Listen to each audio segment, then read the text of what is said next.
آج ہم ذاتی تبدیلی کے موضوع پر بات کریں۔ جی۔ ہمارے پاس کچھ دلچسپ مواد ہے۔ دیکھیں، ایک تو گلو اپ کے ٹرینڈ پر ایک آرٹیکل ہے، ہم پھر وہ ذہنیت یعنی مائنڈ سیٹ پر کیرل ڈویک کی تحقیق، اور خود کی تبدیلی کا جو نفسیاتی عمل ہے اس پر بھی بات کریں گے۔ جی بالکل مقصد یہ ہے کہ سمجھیں کہ بھئی یہ اصلی پائیدار تبدیلی آتی کیسے ہے۔ صحیح۔ تو شروع کرتے ہیں۔ گلو اپ یہ لفظ آج کل ہر جگہ ہے، خاص طور پر سوشل میڈیا پر۔ بالکل لیکن جو ہمارے ذرائع ہیں وہ یہ بتاتے ہیں کہ یہ صرف آپ کہہ لیں شکل و صورت بدلنے والی بات نہیں ہے۔ نہیں، بالکل نہیں۔ اصل میں یہ اس سے کہیں زیادہ گہری بات ہے۔ اچھا۔ جی مطلب ایک صحیح گلو اپ میں ذرائع کے مطابق علم بڑھانا شامل ہے، زندگی کا کوئی مقصد ڈھونڈنا، وقت اور پیسوں کا بہتر انتظام کرنا سیکھنا۔ وہ جو آج کل کہتے ہیں ڈیجیٹل ڈیٹاکس، یعنی اسکرین سے تھوڑا وقت لینا۔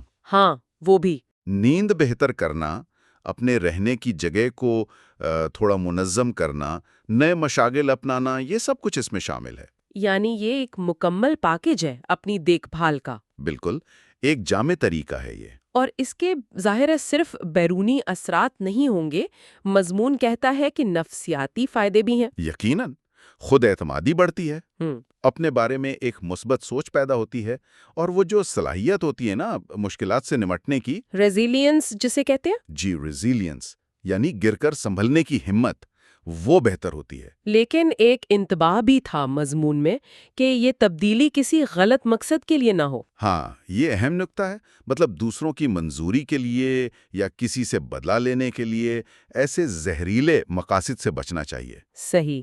تو یہاں پر وہ ذہنیت یعنی مائنڈ سیٹ والی بات آ جاتی ہے۔ بالکل، یہیں پر یہ سارا معاملہ دلچسپ ہو جاتا ہے کہ کیا یہ تبدیلیاں ٹکتی ہیں؟ اور کیرل ڈویک کی جو تحقیق ہے وہ بتاتی ہے کہ یہ زیادہ تر ہماری سوچ پر منحصر ہے۔ دو طرح کی ذہنیتیں ہیں، ایک جامد، فکسڈ مائنڈ سیٹ۔ جی فکسڈ، اور دوسری نشونما پانے والی یعنی گروتھ مائنڈ سیٹ۔ اچھا، یہ فرق ذرا واضح کریں۔ یہ جامد ذہنیت کیا ہے؟ دیکھیں، جامد ذہنیت والے لوگ یہ مانتے ہیں کہ ان کی جو بنیادی قابلیتیں ہیں نا، جیسے ذہانت ہے، شخصیت ہے، وہ بس پیدائشی ہیں، مستقل ہیں، انہیں بدلا نہیں جا سکتا۔ تو ایسے لوگ پھر چیلنجز سے گھبراتے ہیں۔ کیوں؟ کیونکہ انہیں ناکامی کا بہت ڈر ہوتا ہے۔ وہ سمجھتے ہیں کہ اگر محنت کرنی پڑ رہی ہے تو اس کا مطلب قابلیت ہی نہیں ہے۔ اچھا۔ ان کے لیے ناکامی ایک طرح سے ان کی پہچان پر، ان کی قابلیت پر ایک پکا ٹھپا لگ جاتا ہے۔ یہ تو بہت محدود کرنے والی سوچ ہے۔ جی بالکل۔ اور اس کے مقابلے میں وہ نشوونما پانے والی ذہنیت؟ وہ اس یقین پر مبنی ہے کہ آپ اپنی بنیادی صلاحیتوں کو محنت سے، اچھی حکمت عملیوں سے اور دوسروں سے سیکھ کر وقت کے ساتھ ساتھ بہتر بنا سکتے ہیں۔ تو اس ذہنیت والے لوگ چیلنجز کو برا نہیں سمجھتے، بلکہ انہیں سیکھنے کا موقع گردانتے ہیں۔ اچھا۔ ناکامی ان کے لیے کوئی تباہی نہیں ہوتی، بلکہ ایک آپ کہہ لیں فیڈ بیک ہوتا ہے کہ اچھا یہاں مزید کام کرنا ہے۔ صحیح۔ وہ کوشش کو اہمیت دیتے ہیں، بالکل۔ کوشش کو مہارت حاصل کرنے کا راستہ سمجھتے ہیں۔ تو اس کا مطلب یہ ہوا کہ اگر کوئی واقعی گلو اپ کرنا چاہتا ہے یا زندگی میں کوئی بھی بامانی تبدیلی لانا چاہتا ہے، جی، تو اس کے لیے یہ گروتھ مائنڈ سیٹ، یہ نشوونما پانے والی ذہنیت بہت ضروری ہے۔ کلیدی حیثیت رکھتی ہے۔ بالکل۔ اسی سے تو ہمت ملتی ہے کہ مشکل آئے بھی تو لگے رہو، سیکھتے رہو۔ صحیح۔ اور خود یہ تبدیلی کا جو عمل ہے نا، وہ بھی ذرائع بتاتے ہیں کچھ مراحل میں ہوتا ہے۔ اچھا۔ جیسے پہلے تو احساس ہونا، شعور، اویئرنیس کہ بھئی تبدیلی کی ضرورت ہے۔ ٹھیک۔ پھر ایک شدید خواہش پیدا ہونا، ڈیزائر۔ اس کے بعد آتا ہے علم حاصل کرنا، نالج، کہ کیسے بدلنا ہے۔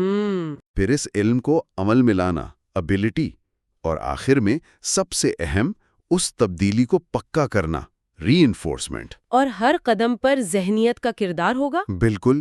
جامد ذہنیت ہر قدم پر کہہ سکتی ہے یہ مشکل ہے، مجھ سے نہیں ہوگا، جبکہ نشوونما پانے والی ذہنیت کہے گی کوشش کرتے ہیں، سیکھتے ہیں۔ ہمارے ذرائع میں کچھ عملی ٹپس بھی تھی نا؟ جی ہاں، بالکل۔ جیسے وہ آن لائن کورسز کا ذکر تھا، علم بڑھانے کے لیے۔ ہاں، یا وقت کے انتظام کے لیے وہ ٹو ڈو لسٹ بنانا، کاموں کو پرائیورٹائز کرنا۔ پیسوں کا حساب کتاب رکھنا، ایک مہینے کے خرچوں کو ٹریک کرنا۔ جی، یا وہ ڈیجیٹل ڈیٹاکس کے لیے روز تھوڑا وقت اسکرین سے دور، نیند کو اہمیت دینا، چھوٹی چھوٹی چیزیں ہیں لیکن یہ سب اسی گروتھ مائنڈ سیٹ کا عملی مظہر ہے۔ بالکل، یہ ظاہر کرتی ہیں کہ آپ چیلنج لے رہے ہیں اور بہتری کے لیے حکمت عملی بنا رہے ہیں۔ ظاہر ہے رکاوٹیں تو آتی ہوں گی۔ بہت آتی ہیں۔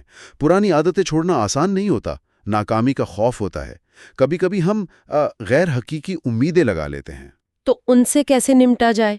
وہی بات، نشو و نما پانے والی ذہنیت، صبر اور ایک مثبت رویہ۔ یہ ماننا کہ یہ ایک سفر ہے،